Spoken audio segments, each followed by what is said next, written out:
Donc, bonsoir à tout le monde, Erev Tov. Toujours heureux de vous rejoindre le lundi, comme ça, pour être Marbé à Torah, les Agdil Torah et la Hadira. Qu'est-ce que c'est que ça? Et donc, nous vivons des moments particuliers, comme vous le savez. On regarde dans la voiture. Nous sommes dans ce que l'on appelle les 3 semaines. Et précisément, cette appellation des 3 semaines a interpellé le rabbi dans une de ses sirotes, où il ramène que le Yerushalmi emploie le mot qu'il y a des jours, disons, tristes, qui commencent le 17 Tammuz, qui finissent le 9 Av, et il y a un Chaf Aleph, il y a 21 jours entre ces jours-là. Mais le Yerushalmi ne mentionne pas 3 semaines, les 3 semaines. C'est à nous de comprendre pourquoi. Plusieurs explications ont été données, mais le rabbi, avec sa vision messianique du monde et de notre but sur cette terre, il nous amène donc le fameux Yalkut Yirmia, qui dit la chose suivante. Vous avez certainement entendu ces mots, mais il faut les dire et les répéter.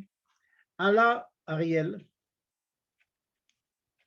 Bemazal Ariel, Veyechiv et Ariel, il a monté Ariel, dans le Mazal Ariel, c'est-à-dire dans la période que nous vivons maintenant.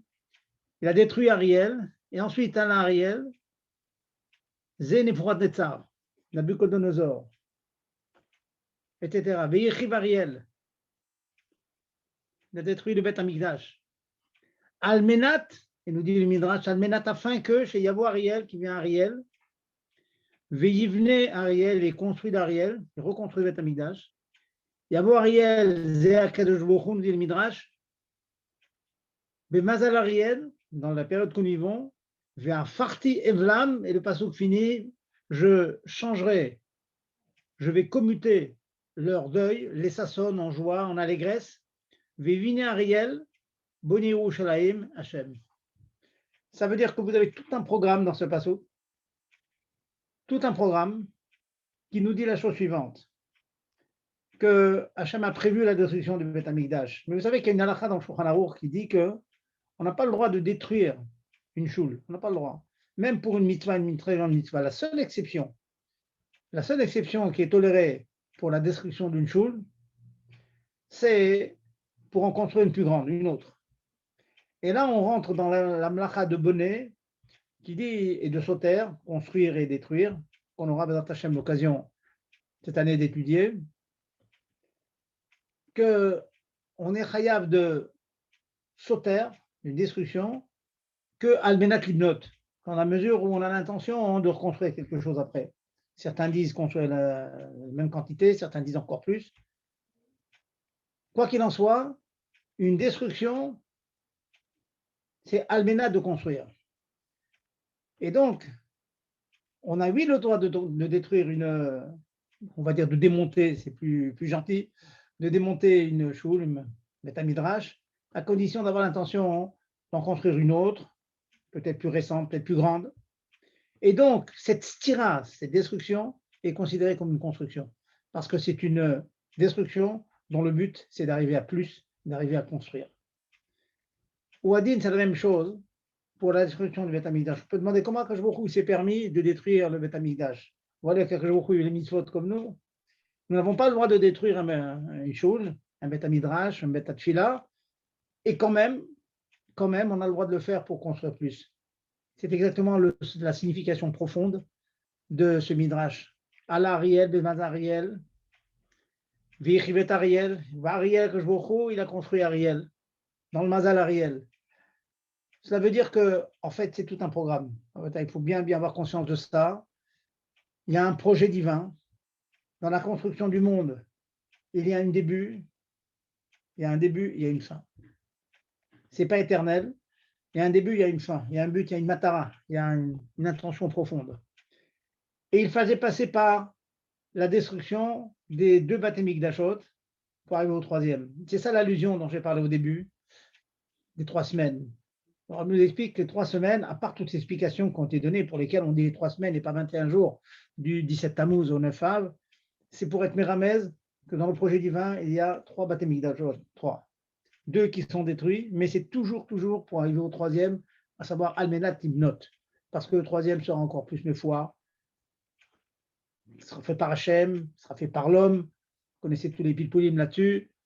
Une explication qui arrange tout, de dire qu'il sera construit par l'homme, mais c'est Baruch qui va finir le Beth Amikdash, et donc ça, il fera le Kinyan Chazaka en quelque sorte, c'est lui qui sera considéré comme celui qui a fait le Beth Amikdash. Quoi qu'il en soit, tout ça, c'est quelques mots là de Chizouk pour les 3 semaines qui sont un peu tristes, il faut reconnaître. Hein, on nous interdit, d'ailleurs je vais consacrer donc le shiur d'aujourd'hui précisément à ces halachot là. J'ai pas beaucoup de plaisir à enseigner ces halachot là, mais on est tellement sollicité pour ces halachot des 3 semaines que bon, il faut quand même faire un shiur au moins un et nous rappeler quelles sont les choses permises, quelles sont les choses qui ne le sont pas. Il y a les gars d'Israël maintenant, on nous demande beaucoup de choses sur la musique, sur plein de choses. Donc on est tenu de les enseigner. Donc voilà, n'oubliez pas ces 3 semaines. 3 semaines, Méramès sur les 3 Bati Mikdashot, et Bezrat Hashem, Mashiach né, comme c'est dit le jour de Tcha B'Av, donc on est convaincu, on a l'aïmouna, on continue, on lutte pour cela, on fait tout le maximum en tant qu'on fait quelque chose pour que ces 3 semaines soient transformées en Mihevel, les Sasson, du deuil à l'allégresse. Voilà donc le mot c'est moi qui vous ai demandé pour le sport. Comme d'habitude, Chazorba Bechazorba, ne jamais oublier que la Torah ne s'acquiert que lorsqu'on la répète. On la répète. Veshinantam levanecha, Tana, Tana veut dire répéter. Il faut répéter. Donc, je vais vous dire en quelques mots. Hein, on a passé les dernières semaines, on a enseigné donc les halachot. D'abord, on a parlé de Amiral et Goy, on a parlé surtout Amiral les kaftan. Qu'est-ce qu'on peut demander à un enfant? Alors, je vous rappelle que le Shulchan Aruch tranche que quand un enfant fait quelque chose qui n'est pas permis par la Torah, le monde, le Beddin, n'est pas tenu de les empêcher. Si un enfant marche dans la rue, il porte les choses d'un enfant non bar mitzvah, on n'est pas tenu, en à Beddin, mais trouver les affrichos, de l'empêcher. À la limite, même s'il mange quelque chose de pas cachère, on n'est pas tenu de l'empêcher. On peut le faire gentiment, poliment, oui, mais la halakha pure et dure, on n'est pas obligé. Par contre, le père, si l'enfant est à Chinour, 5-6 ans, il a un chiyuv, il a l'obligation donc d'expliquer gentiment à son fils, à sa fille, que cette chose est interdite, que ça ne fait pas cachère, quelque chose de tout à fait évident. Par contre, leur donner l'isfot beyadaim, rappelez-vous donc, lui donner beyadaim quelque chose qui n'est pas permis, ou lui demander de faire quelque chose pour les grands, ça c'est interdit, a priori. Donc, on ne va pas utiliser un enfant pour faire des choses qui sont interdites. Je vous apporte un chidouche en fin de shiur la semaine dernière, c'est que Admor Zaken, il a un chidouche sur cela. Il dit que, bon, certes, on n'a pas le droit de leur faire quelque chose d'interdit, de leur dire quelque chose d'interdit, de leur donner quelque chose d'interdit. S'ils le font de même, on les laisse. Comme le fameux Maasé qui est marqué dans la Gemara, qu'ils avaient besoin de récupérer des clés qu'ils avaient perdues dans la rue. Ils ont invité les enfants à aller jouer dans la rue, en espérant qu'en jouant, ils trouvent la clé et qu'ils la ramènent d'eux-mêmes. C'est-à-dire qu'ils le font eux-mêmes, ils partent dans la rue, même dans le Reshut Arabim, on les laisse faire. C'était la preuve. Par contre, leur demander d'aller chercher les clés, c'était interdit. Eh bien, le ridouche que j'ai dit donc la semaine dernière, c'est comme ça dans l'Admor Zaken, qui rapporte un Rashba, que le Rashba dit que si l'enfant fait un Issour des Rabbanan, on peut lui suggérer de lui dire de le faire, même pour les besoins d'un adulte. Alors que ce n'est pas marqué dans la Gemara, si dans le Shulchan Aruch classique, pas marqué ça, c'est marqué que lui demander de faire, c'est interdit. Admor Zaken, il étudie dans Rashba que c'est seulement si on habitue l'enfant à le faire que c'est interdit. Un père, il s'habitue régulièrement, il demande à son fils d'allumer la lumière, d'éteindre la lumière, etc. Ça, c'est interdit. Par contre, Be'akrai, comme ça, de manière spontanée, c'est arrivé une fois comme ça par hasard, qu'on a eu besoin qu'un enfant fasse une avéra, je ne sais pas, imaginer que on a une lumière, la lumière de la salle à manger, de la chambre à coucher des enfants restée allumée, eh bien, le fait d'éteindre la lumière, le Rov Poskim, c'est considéré comme un Issour des Rabbanan. On pourrait, d'après ce chidouche de Admor Zaken, on pourrait demander à l'enfant, lui suggérer d'éteindre la lumière. C'est pas mal, c'est un chidouche que je dis, mais comme ça, c'est la chita de Admor Zaken. Certains ne permettent pas ça, mais bon. En tout cas, il est certain que si on peut le suggérer qu'il le fasse de lui-même, c'est mieux, mais sinon, on peut même lui demander. C'est le chidouche du Admor Hazaken. Je répète, Béakrai, de manière fortuite, pas régulièrement, Bilvat Shelo Yargilo le Kar. Il ne faut pas l'habituer à ça. Il ne faut pas vous habituer à utiliser les enfants pour faire des souris. Voilà donc quelques halakhot qu'on a vu donc la semaine dernière. Donc concernant les enfants. La semaine d'avant, je vous rappelle que nous avions vu halakhot Kiddush, que les femmes sont réavotes du Kiddush et que donc elles peuvent à la limite acquitter les hommes. Midin Arvut, Kol Israël Arivim Zebazé. Et donc ne pas oublier, et je vous avais même ajouté que l'homme qui serait quitte du Kiddush par la tfila, comme c'est Admor Hazaken, Magan Abraham, qu'un homme qui fait la tfila du vendredi soir, il est quitte du Kiddush, Minatora. Et donc, le Kiddush qu'il fait sur le vin à la maison, c'est un Kiddush seulement Midé Rabanan. Malgré tout, il acquitte sa femme. Même au cas où elle n'aurait pas fait la tfila, donc elle est Chayavet Minatora, quand même, il peut la quitter grâce à ce fameux digne de Harvut, Kol Israël, Aribim Zebazé, qui fait qu'on aurait le droit de faire une bracha pour quelqu'un d'autre, quand c'est une mitzvah, je dis bien quand c'est une mitzvah, faire une bracha pour quelqu'un d'autre, pour la quitter, et c'est lui qui aura la mitzvah en quelque sorte. À la limite, je peux moi avoir fait kiddush du vendredi soir pour ma famille, je vais dans une famille qui ne sait pas le faire, je pourrais refaire le kiddush, et c'est les gens de la famille qui vont boire le vin, qui vont être quittes. Pourquoi? Parce que même que moi, je suis quitte entièrement de ce kiddush que j'ai déjà fait à la maison, je suis arève, je suis garant, je suis caution pour tous les juifs qui ne l'auraient pas fait, donc je peux les acquitter, même que moi. Voilà donc en quelques phrases les shiurim qu'on a développés donc les semaines passées. Maintenant, nous allons venir donc au halachot des 3 semaines. Je vais vous répéter déjà les halachot dans le jour du jeûne, le 17 Tammuz qui est déjà passé derrière nous et le 9 Av qui avant, le Tisha B'Av qui approche de nous. Donc on a des halachot qu'il faut connaître. Donc pour hier et pour Tisha B'Av. Cette année, c'est exceptionnel. Ça arrive tous les 3 ans à peu près. Le 17 Tammuz et surtout le Tisha B'Av sont nitrés, ils sont repoussés. Ils sont repoussés parce qu'ils sont Shabbat.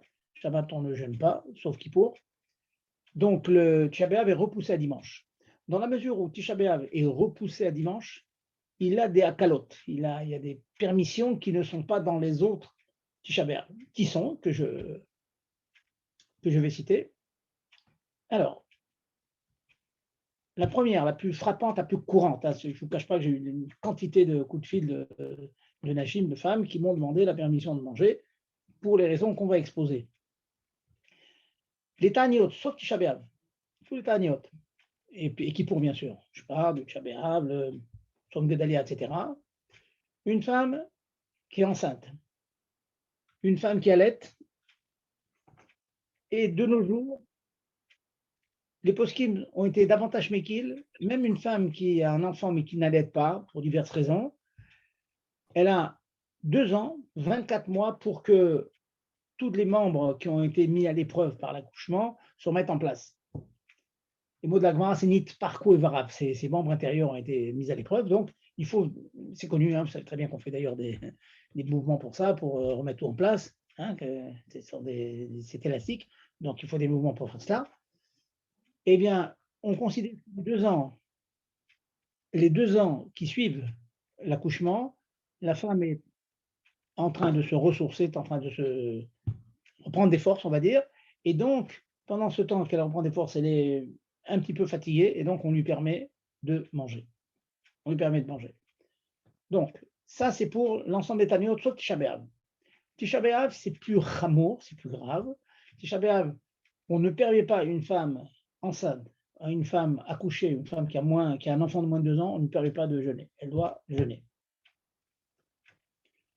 Qui a le droit de manger, de ne pas jeûner à Tisha B'Av?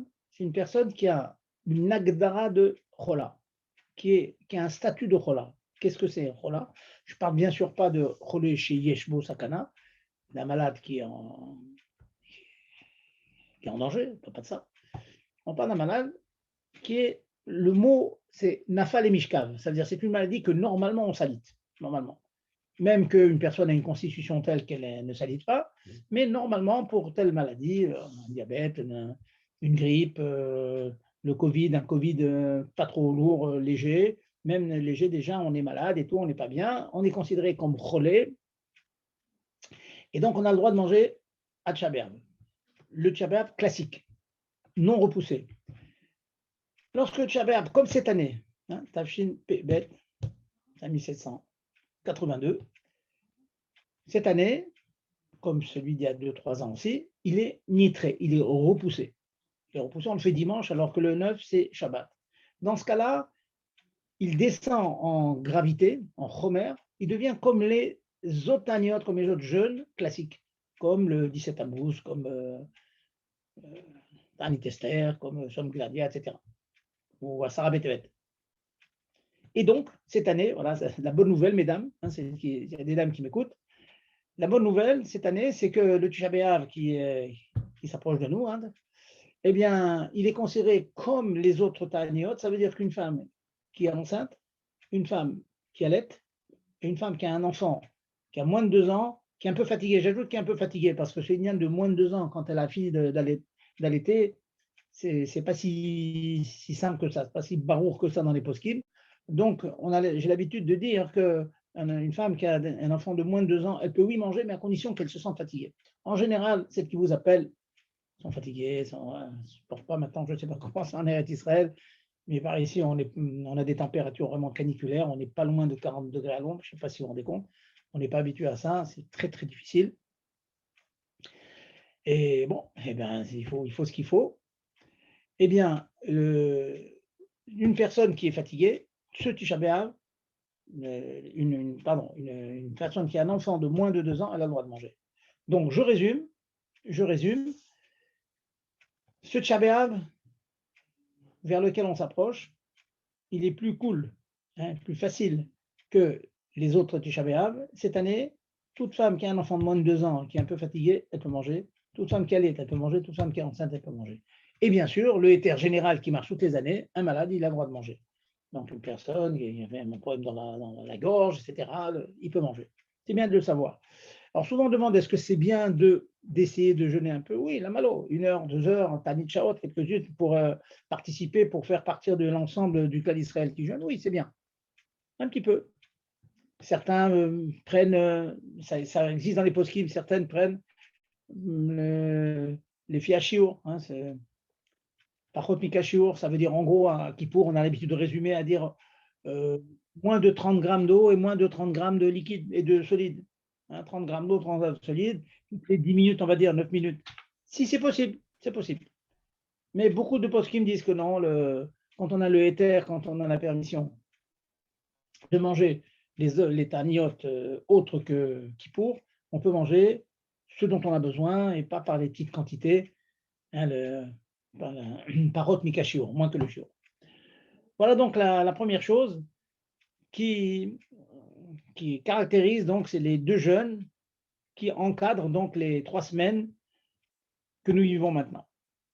Maintenant, quels sont les Issourim qui ont commencé déjà depuis le 17 Tammuz? L'essentiel, c'est surtout à partir de Rosh Chodesh, mais il y en a qui commencent déjà. Alors, comme vous le savez, on ne se coupe pas les cheveux. Notre minag, c'est pas de se couper les cheveux.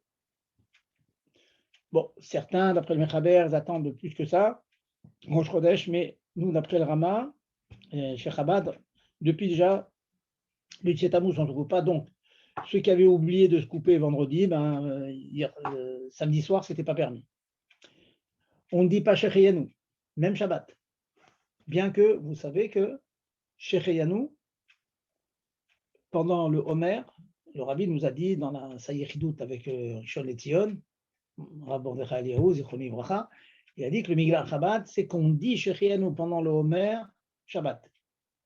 Pendant les 3 semaines, on ne dit pas Shecheyanou. Donc, si vous avez un fruit nouveau ou un vêtement nouveau, on ne fait pas Shecheyanou. C'est marqué aussi que ce n'est pas un moment où on achète un binyan chez Simcha, si vous achetez une grande maison, plus grande, plus jolie et tout, ce n'est pas le moment de l'acheter. Donc, en tout cas, à partir de Rosh Chodesh. Bon.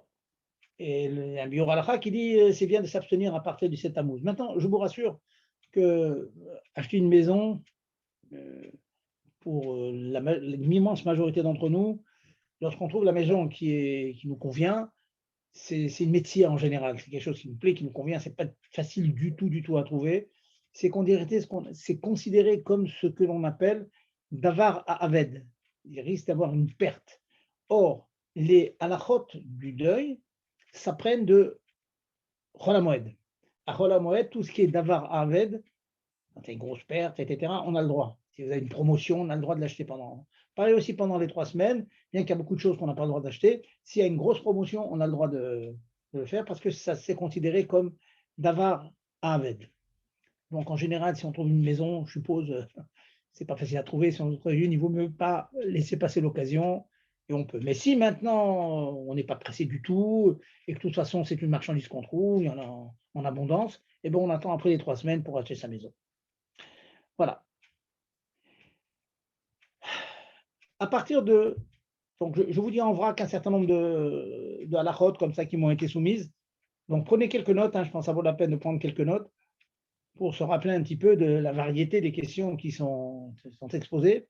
Vous savez qu'à partir de Rosh Chodesh, on ne prend pas de viande, on ne prend pas de vin. Alors, la question m'a été posée une fois quelqu'un avait fait un repas, un bœuf bourguignon, comme ça, c'est une composition à la française avec une bonne 2 litres de vin dedans. Bon 2 litres de vin. Eh bien, il m'a demandé est-ce que je peux le manger. J'ai oublié. À partir de Rosh Chodesh Haav. Alors, les postes qui me disent que dans la mesure où le vin, quand il est cuit avec de la viande et tout, il perd sa qualité de vin. Bon, ça donnait un bon goût. Donc, il n'est pas interdit de manger ce repas-là. C'est intéressant. Donc, en l'occurrence, ce n'était pas un bœuf bourguignon parce que même la viande était interdite. Il avait fait un repas au poisson avec du vin blanc, etc.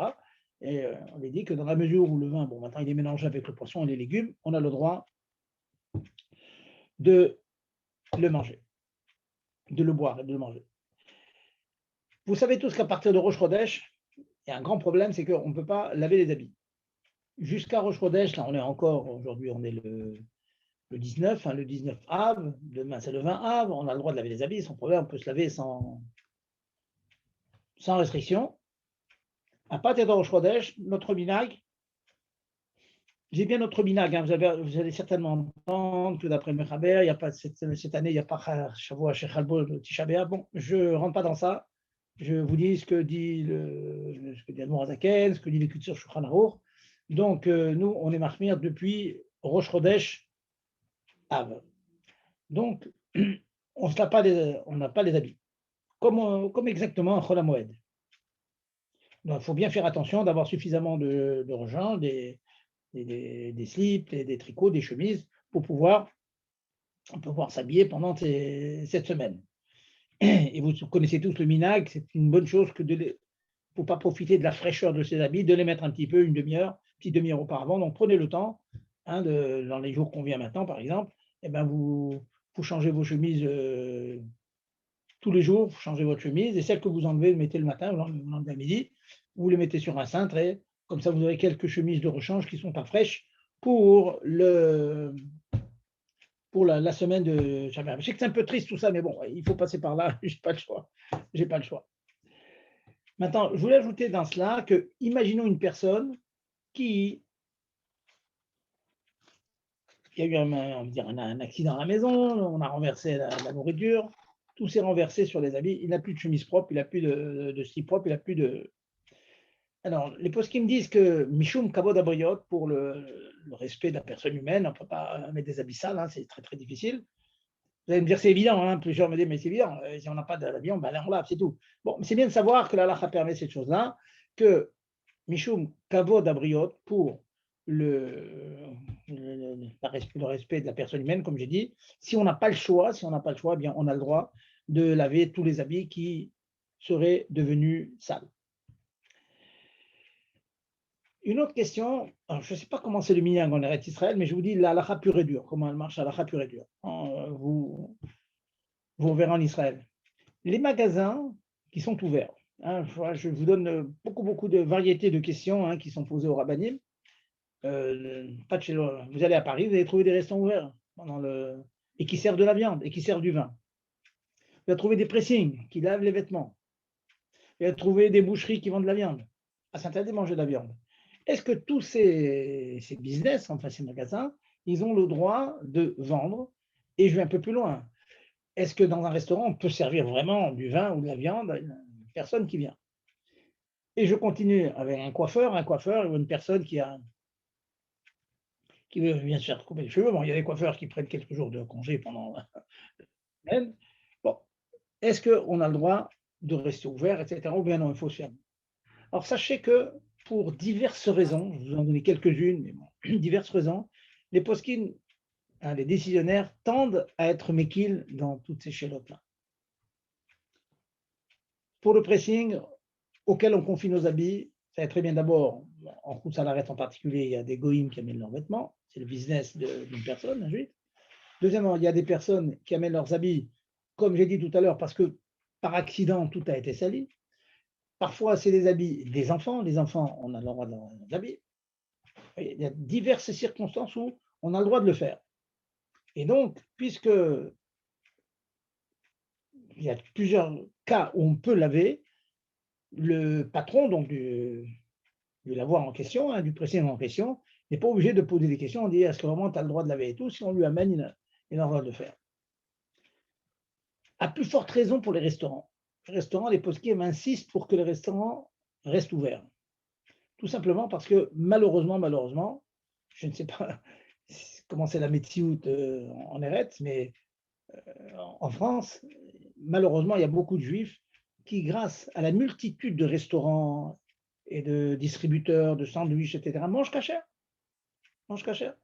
C'est facile pour eux, c'est à côté, ils ont quelque chose de cachère, c'est bon, et on achète là-bas. Mais malheureusement, il y a certains que s'il n'y a pas, ben, il n'y a pas. Il n'y a pas, il n'y a pas, ils vont acheter là où ils trouvent. Et donc, ils peuvent acheter du non cachère. Donc, c'est une des raisons, une forte raison, qui fait que on suggère aux propriétaires de restaurants et ceux qui vendent des sandwicheries, etc., de continuer à vendre, de servir. À part ça, vous savez très bien qu'il y a des gens qui ont des terres de manger de la viande, des gens qui doivent manger de la viande, qui doivent avoir du vin, un malade, etc. Il y a beaucoup de circonstances, puis il y a même des non-juifs qui viennent manger. Donc, divers cas pour lesquels il est permis de servir la clientèle, et en associant à ces cas-là le cas où on a peur qu'une personne aille manger ailleurs dans les restaurants non cachers, eh bien, c'est parfaitement permis de laisser les restaurants cachers. C'est bien de savoir, ça, c'est des questions qu'on demande. On dit, est-ce que je peux laisser? Il me demande, est-ce que je dois prendre une semaine de vacances? Et tu peux vendre. Tu peux vendre. J'élargis encore, je vais en dire encore 2 ou 3 à la khote, et puis je vais écouter vos questions hein, pour le temps de souffler un petit peu. Des questions très souvent demandées pour les gars d'Israël. Les gars d'Israël, un gars d'Israël et la musique en général. Est-ce qu'on peut mettre de la musique pendant ces périodes-là? Bon, en regardant bien, en compulsant les livres, etc., il se trouve que jusqu'à Rosh Chodesh, donc les temps qu'on vit, s'il y a certaines activités qu'il est difficile à faire sans musique, il y a une tolérance, en particulier pour les enfants, qu'il y a juste, avec eux, c'est juste le din de chinour, d'éducation, hein, c'est pas un vrai din pour eux, dans la mesure où c'est juste le chinour, donc les morim, donc les shlochim qui s'en occupent, peuvent jusqu'à Rosh Chodesh faire des activités avec de la musique. C'est un bon éther, c'est bon de savoir cette chose-là, que il est clair que les activités avec de l'eau jusqu'à Rosh Chodesh, il n'y a aucune restriction, hein, s'il y a des activités en piscine, etc. Je ne rentre pas dans les problèmes de tiniout, hein, je parle que des colonies de filles, entre filles, des garçons entre garçons. Donc, il n'y a aucun problème jusqu'à Rosh Chodesh. De Rosh Chodesh jusqu'à Tisha B'Av, on sait très très bien qu'on n'a pas le droit d'aller à la piscine, de profiter de la piscine. Hein, donc, ça, il faut éviter toutes ces activités de piscine pendant les 9 jours. C'est dur, il fait très très chaud, je le sais, mais il faut au maximum donc limiter ces activités, comme les activités avec de la musique pendant cette période. Je sais bien, cette année, ça sera le cas. Donc, ça sera depuis Shabbat qui précède Shabbat, donc c'est pas 8 jours avant Shabbat, et jusqu'au Shabbat d'après. Voilà donc un certain nombre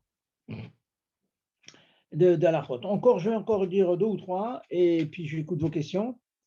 Une question qui est demandée, Je dis c'est un peu en vrac, c'est pas classé parce que je suis en train de vous dicter l'ensemble des Shelok que j'ai eu non classés. Il y a une femme qui m'a demandé, elle allait, et cette question elle est même vraie pour Yom Kippour.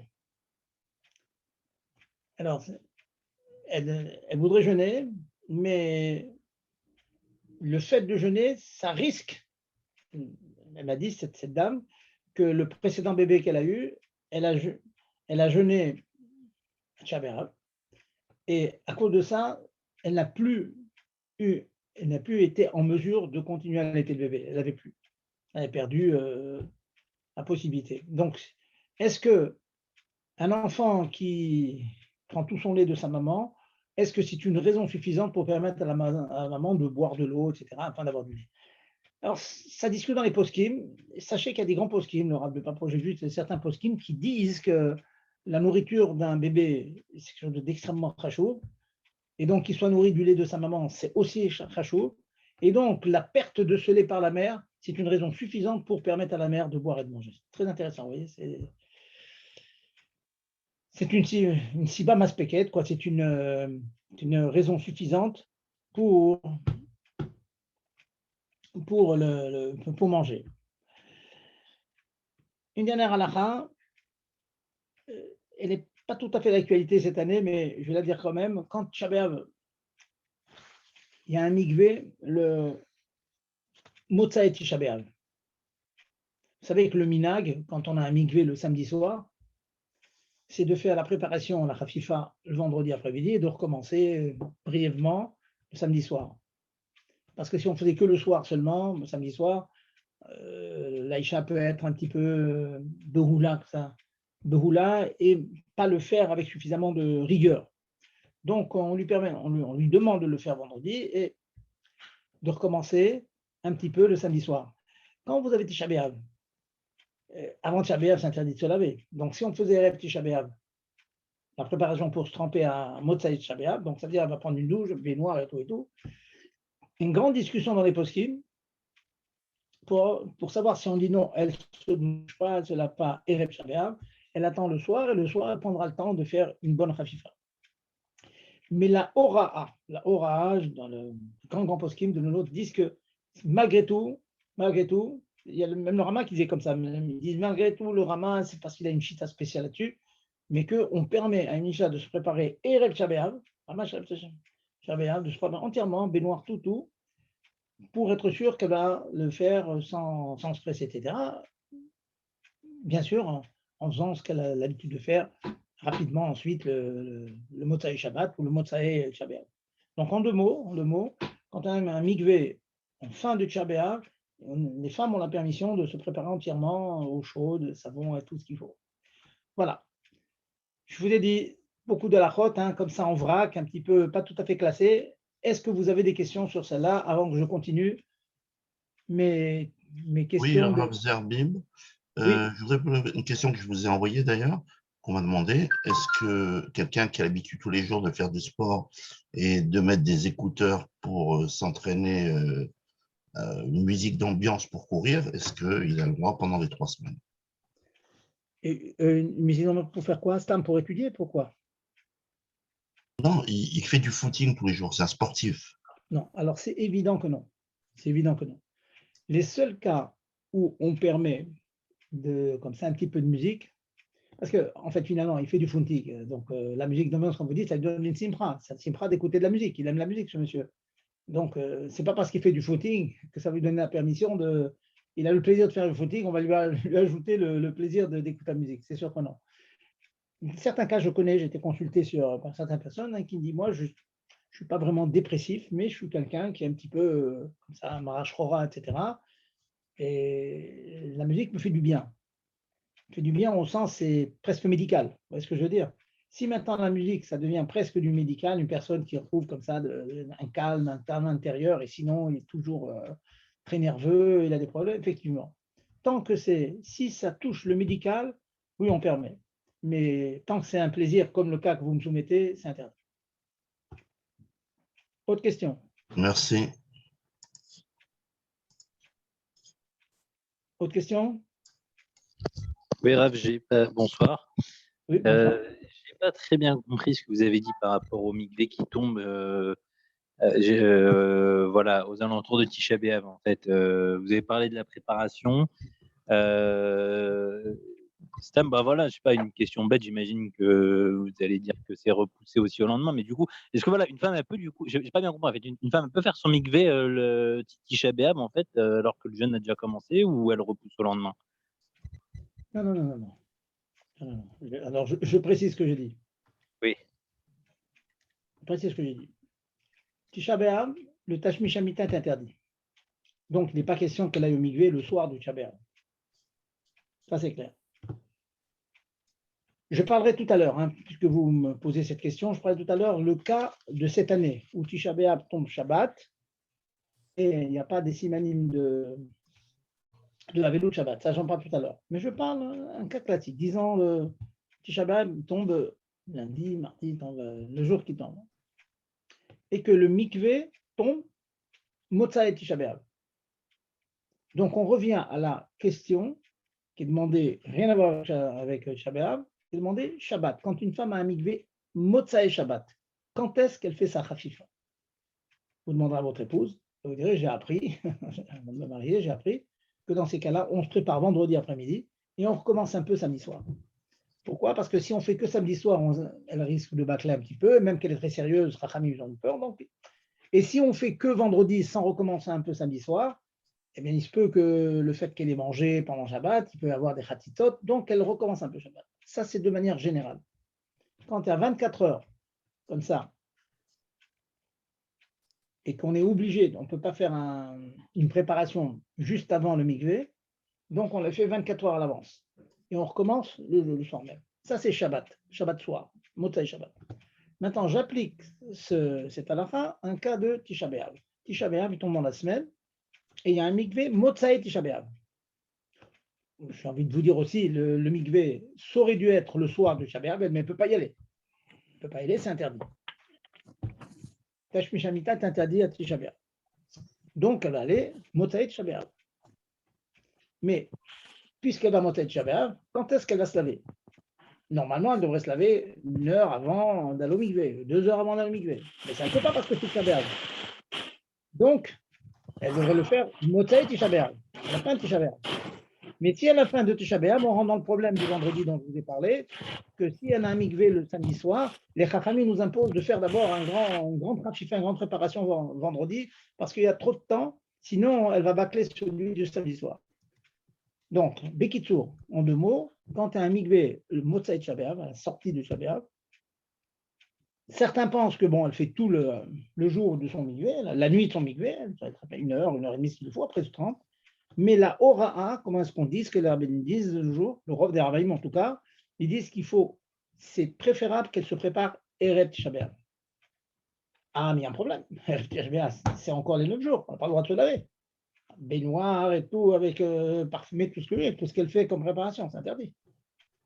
Eh bien, on dit que pour la mitzvah du mikvé, on préfère enlever donc cette interdiction de se laver entièrement pendant la semaine. On préfère cela plutôt que de lui dire non, c'est interdit, tu vas rester non lavé Erev Tisha B'Av pour pouvoir aller au mikvé Motzai Tisha B'Av en te préparant à Motzai Tisha B'Av parce que on a peur que tu ne la fasses pas comme il faut. Est-ce que je suis clair?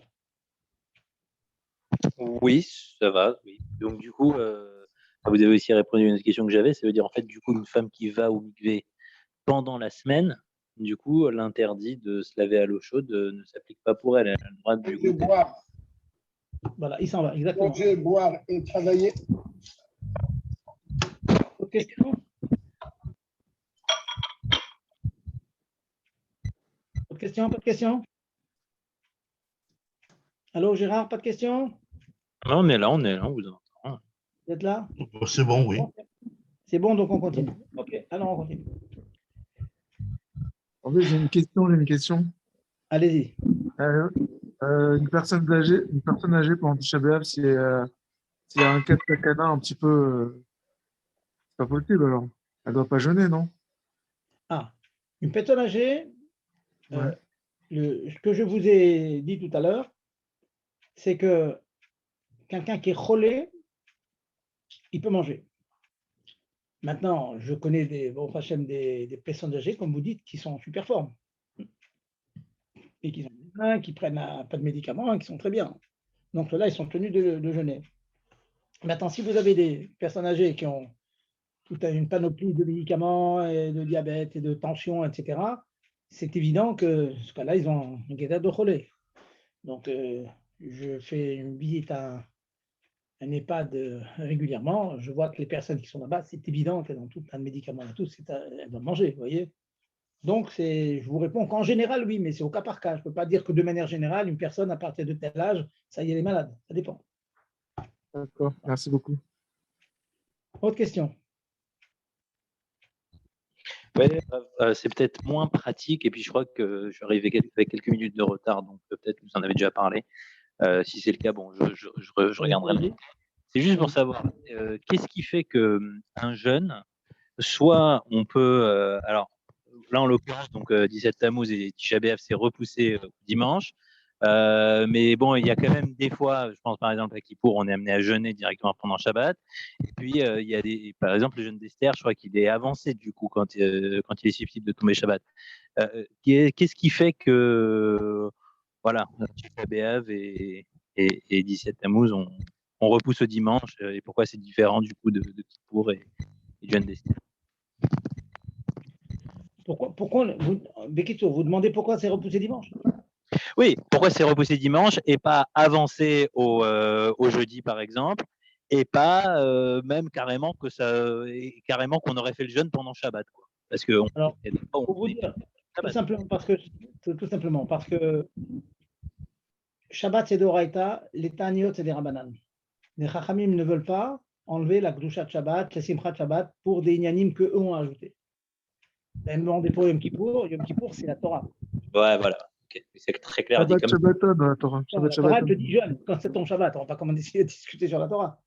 Donc il n'y a pas de question en fait. Vous voyez, les Chachamim veulent garder la Gdushat Shabbat et tout, ils préfèrent, c'est très bien comme ça. Et bon, Hachem pour nous, parce que ça nous permet non seulement de ne pas être jeûné Shabbat, et ça nous permet aussi d'avoir un jeûne qui est nitré, puisque ce n'est pas le vrai Tisha B'Av. Donc c'est plus calme. Écoutez, on ne va pas se plaindre, hein. On ne cherche pas les ta'aniot, on ne cherche pas les jeûnes, on ne cherche pas le deuil, on cherche la simcha. Non, je ne cherche pas du tout. Autre question. Rav, bonsoir. Une petite Bonsoir. question. Quelqu'un qui aurait un traitement à prendre tous les jours mais à vie. Ce n'est pas une personne âgée, c'est une personne normale, mais qui a un traitement à vie. Comment il peut prendre ce médicament? De quelle façon? Bon, apparemment, je vous dis, c'est quelque chose de sérieux, quoi.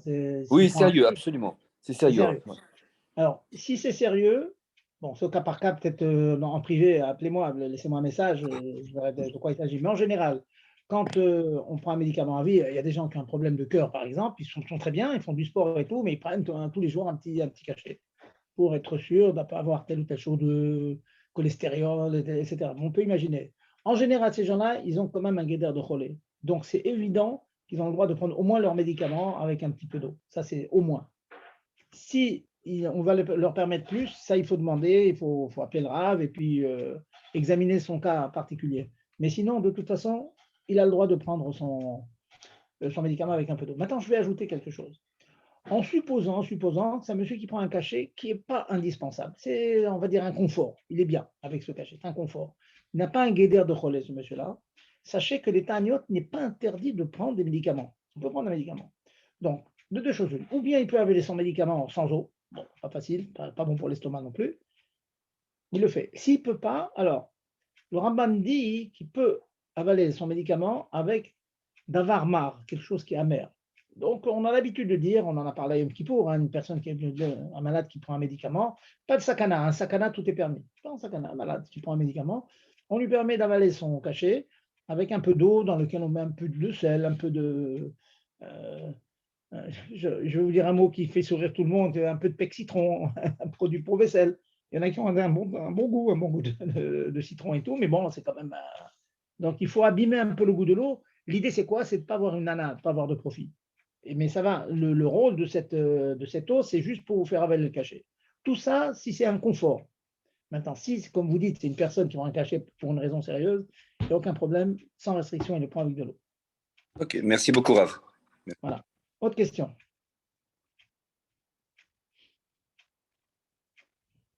On continue? OK. Alors, on va continuer. Question fréquente aussi. Vous voyez, je vais d'un sujet à l'autre. Je n'ai pas classé les questions. J'ai ramené en vrac toutes les questions qui m'ont été soumises ces derniers temps. Une personne qui a oublié qu'à manger pendant le Tanit. Est-ce que ça y est, le Tanit est fichu, on le rattrape un autre jour ou pas? Non. Quelqu'un qui a, par inadvertance, l'a mangé, il a oublié, il continue son Tanit et il n'a pas d'obligation de le remplacer par un autre. Sachez bien. Il y a un autre concept qui s'appelle un Tanit de Tchouva. Il dit, voilà, j'ai oublié de faire Tisha B'Av, j'ai mangé à Tisha B'Av, j'ai envie de faire Tchouva et j'ai envie de prendre à titre de Tchouva, jeûner un autre jour. Ça, il peut le faire. Mais il faut bien avoir dans la tête que ce n'est pas un remplacement de son oubli, c'est ça, il a fait un Tanit Tchouva. Bon, la malo, pourquoi pas. De temps en temps, jeûner un peu, c'est bon pour la santé.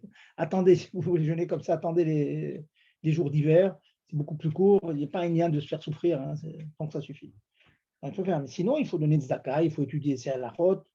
Chaque fois qu'on fait une faute, il faut toujours Ashoshat Varim à la Torah, à la Voda, à la Torah, donc, quelques halachot concernant la faute qu'on a faite, une erreur dans Nida, il faut faire un peu Chazara de Nida.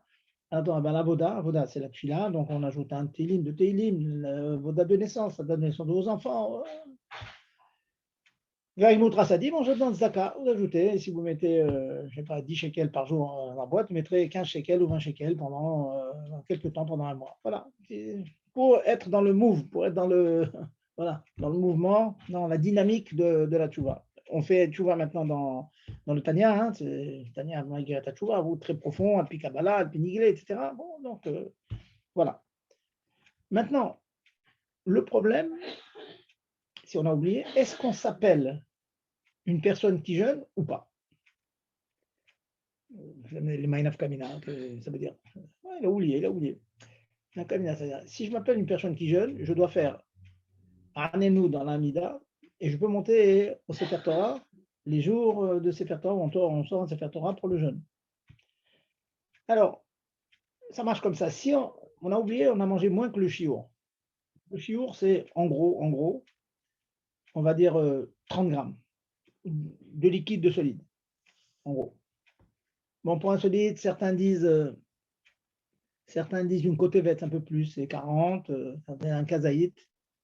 Pour un liquide, c'est le lougmav. Le lougmav, c'est un raw révi, c'est 43, 44 grammes. Donc, on a mangé plus que le chiour. Si on a mangé plus que le chiour, on s'appelle qu'on a cassé le jeûne en quelque sorte. Et donc, on ne dit pas Anenu. Je ne rentre pas dans la tchouva, ça j'en ai parlé tout à l'heure. Je parle, est-ce qu'on s'appelle une personne qui doit faire qu'il a Anenu, Biyom, Ta'anitenu, etc., alors qu'il n'a pas fait Ta'anit. S'il a mangé moins, c'est quand même intéressant et rassurant, s'il a mangé moins, donc quelqu'un qui s'est mis un chewing-gum dans la bouche, il a croqué une pomme, et puis il a avalé une bouchée de pomme, et puis il s'est arrêté, et bien sachez que dans ce cas-là, il ne s'appelle pas qu'il a rompu le jeûne, donc il dit Anenu. C'est un jeûne. Quelqu'un qui a croqué quelque chose moins que le chiour, c'est toujours un jeûne. Il a bu un petit peu d'eau, toujours un jeûne. En particulier, le monsieur qui m'a demandé la question sur le cachet, il va prendre son cachet avec un petit peu d'eau, un fond de verre, 10 grammes, 15 grammes. Il s'appelle qui jeûne, il pourra monter au Sefer Torah, il pourra dire Anenu. Intéressant. Savoir à partir de quand on est considéré qu'on a cassé de jeûne. Voilà.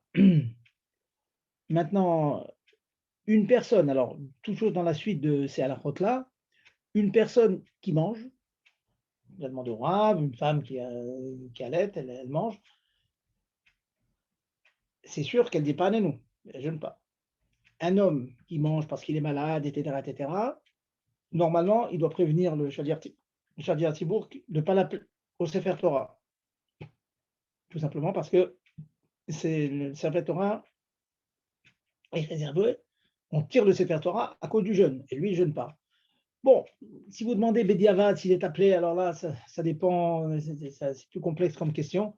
Beaucoup de postes qui me disent que si le jeûne, c'est lundi ou jeudi, et qu'on l'appelle, il peut monter quand même qu'il ne jeûne pas.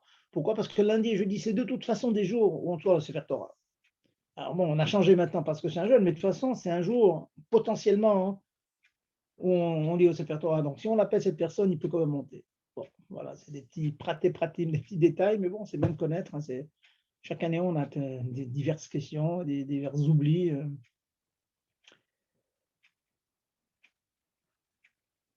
Avant de revenir à vos questions, je vais vous ajouter un petit chidouche intéressant.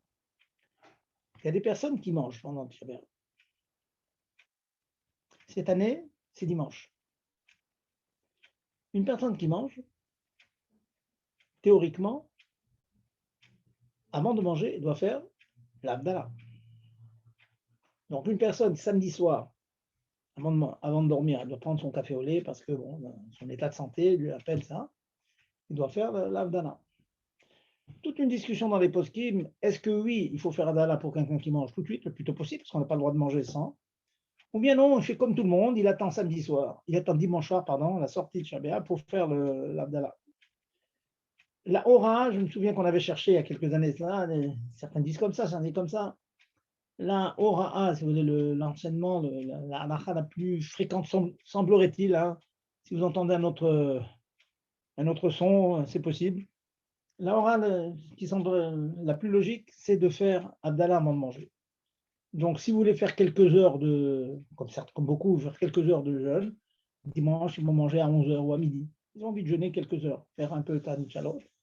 Alors, quand ils arrivent le lendemain, donc dimanche à 11h ou à midi, bien à ce moment-là, ils font l'Havdalah et ils mangent leur repas. Alors, c'est-à-dire, il y a le vin. Bon, s'il n'y a pas le choix, ben, il fera l'Havdalah sur le vin. Maintenant, il y a possibilité de faire l'Havdalah sur autre chose, hein, sur de la bière ou un autre liquide, sur pas du vin, c'est mieux. Mais s'il n'y a pas le choix, ben, il fera sur du vin et c'est tout.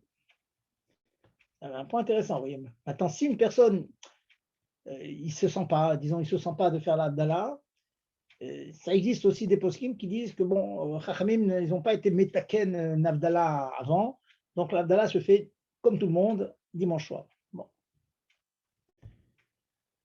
Voilà, ça c'est une question qui a été beaucoup demandée. Là. Les gens se demandaient comment est-ce qu'on fait Havdalah. Vous savez très bien que samedi soir, on n'a pas le droit de manger si on n'a pas fait Havdalah. Une personne, par exemple, qui n'a pas fait Havdalah, pour diverses raisons, il s'est endormi, il se réveille dimanche matin, il n'a pas le droit de manger sans faire Havdalah. On ne va pas le laisser jeûner 2 jours. On peut faire Havdalah, comme vous savez, jusqu'à mardi soir. Mais Tahlet, il doit courir et chercher quelque chose pour faire Havdalah. On ne peut pas manger tant qu'on n'a pas fait Havdalah samedi soir ou même dimanche pour rattraper. Donc, dans tous les cas, il fait l'Havdalah. Voilà. Voilà. De toute façon, il faut l'Havdalah. Ça, il faut la faire. Maintenant, s'il est obligé de manger, il mange. Il n'y a pas de problème. Allez, quelques questions. Juste une dernière intéressante. Là, je vois le temps qui court. Hein, il est déjà 8h30. Wow, ça va très vite. Une question très intéressante avant d'écouter votre question. Maintenant, avec les voyages, on voyage d'un bout à l'autre du monde. Des amis m'ont demandé, ils vont voyager à Los Angeles. Et leur avion, il part de Paris à Los Angeles. Et donc, ils vont arriver à Los Angeles quelque chose comme 10 heures plus tard que l'heure où on mange à Paris. Donc, ils ont commencé à l'heure française, l'heure ta'anit. Donc, le lendemain, 24 heures, 25 heures après, ben, il était censé manger, mais il fait jour encore. Ils sont dans l'avion, il fait jour, il va faire jour encore 10 heures. Est-ce qu'on les oblige à attendre encore 10 heures ou bien il y a une permission? C'est vraiment une chéla. Alors là, les grands poskim, on a vu une shoot chez une responsable du Rav Wolner, chez Beth Alevi.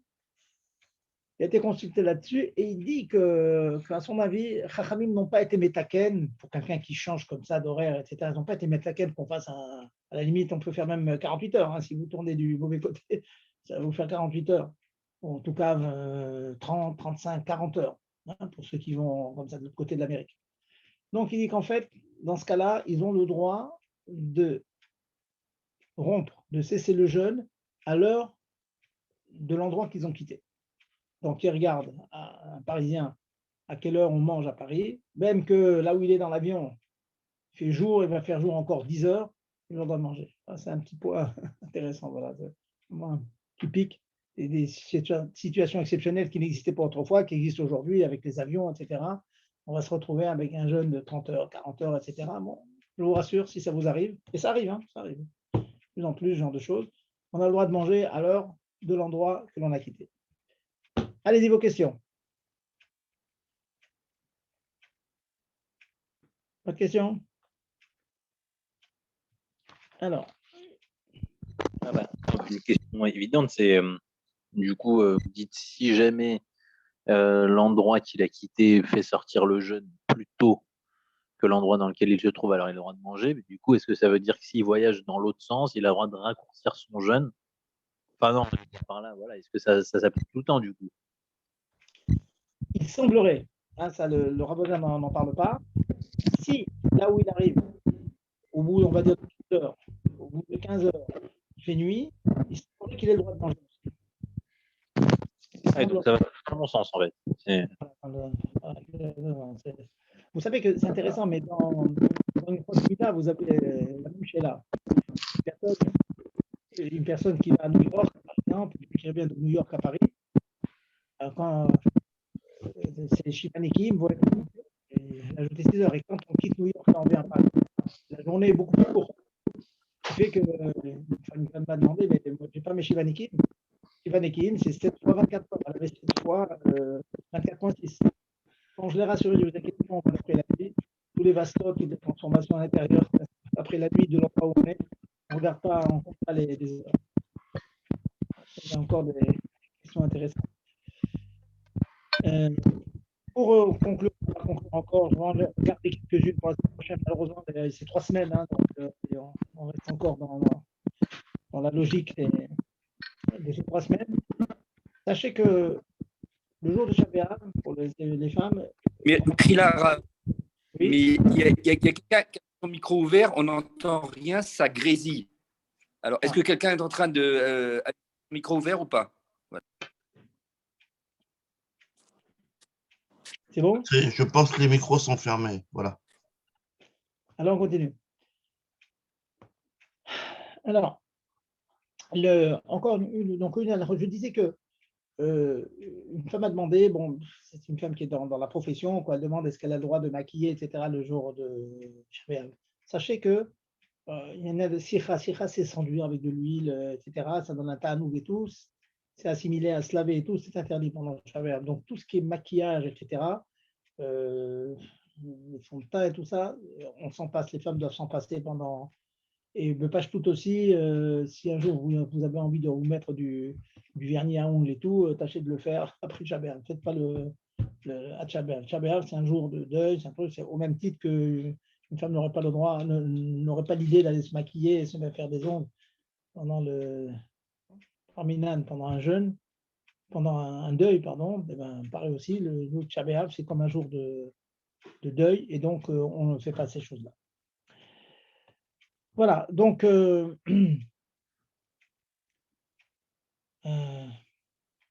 bon, je vais conclure avec une petite halakha intéressante aussi, parce qu'elle a été shayechet aussi. Il y avait une personne qui avait une pidyon aben, un jour de jeûne. Alors, le 30e jour tombait ce dimanche, donc il s'est demandé s'il fallait faire le pidyon aben le samedi soir, dimanche dans la journée ou dimanche soir. Si on fait dimanche soir, après, c'était le 31e jour, pas 30, donc ça ne marchait pas trop bon. S'il faisait la veille, nous, chez Chabad, on a l'habitude de faire le pidyon aben le jour, pas la veille. Sfaradim font la veille, mais nous, on fait le jour. Et si on fait le jour, on ne peut pas faire le repas. Donc, quelle que soit la solution, ce n'est pas les khatrila. J'ai proposé la chose suivante, c'est qu'ils fassent le pidyon aben, on va dire une demi-heure avant la shkia, le jour. Donc, c'est le vrai le jour, 31e jour, c'est top. Et puis bon, le temps de traîner un petit peu, etc. Vite fait, on arrive à la nuit, m'arrive, et puis le repas du pidyon aben sera juste après m'arrive. Voilà. Pareil aussi pour une bête mila. Bon, sinon, en général, les gens n'aiment pas attendre pour la brit mila, ils préfèrent faire le matin. S'ils font la brit mila le matin, donc ils la font le matin, mais il n'y aura pas le repas, bien sûr, pas le repas le soir. Et le vin, on a le droit, c'est intéressant, c'est la route que j'ai renseignée, que j'ai rappelé au début du shiur, on a le droit de donner à goûter le vin à un enfant, dans la mesure où c'est un enfant. On a le droit, comme j'ai dit, Be'akrai, Disfot Beyadaïm, me demander de boire le vin pour acquitter le kidouche de la Mila. Voilà, on finit le shiur avec une bonne halakha de Brit Mila qu'on souhaite à tout le monde. Et que, comme on dit et qu'on redit, que Yavo Ariel, les Mazal Ariel, que je vous convienne lui-même, dans le bon Mazal de ces trois semaines, et il construit Ariel, le troisième dans un Betamigdash, qui met Rouma dans le mot 3 semaines. Shalosh Shavuot, c'est Meramez aux 3 Betamigdash, Abraham, Yitzhak et Yaakov. Yaakov, c'est le plus haut des Avot, qui va nous amener le Mashiach et le Betamigdash. Merci, Chazak ou Baruch. Voilà, à très bientôt. On se revoit la semaine prochaine dans À très Hachem. bientôt, Razam. Allez, kol touf, de bonnes nouvelles.